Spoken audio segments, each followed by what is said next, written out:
ഇന്നിവിടെ ചെയ്യുന്നത് ഒരു മുട്ടക്കറിയാണ്. മുട്ട ഉടച്ച് വെച്ച കറി. അതിന് തേങ്ങ അരച്ചൊന്നും ചേർക്കുന്നില്ല. പക്ഷേ നല്ല കട്ടിയായിട്ട് എങ്ങനെ വെക്കാം നമുക്ക് നോക്കാം.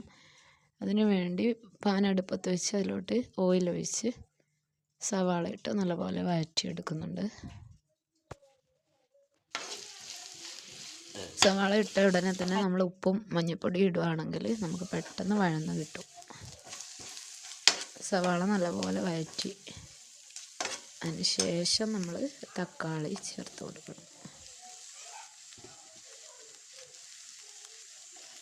2 സവാളയും 2 ചെറിയ സവാളയും 1 തക്കാളിയാണ് ഇപ്പം ഞാൻ എടുത്തിരിക്കുന്നത്.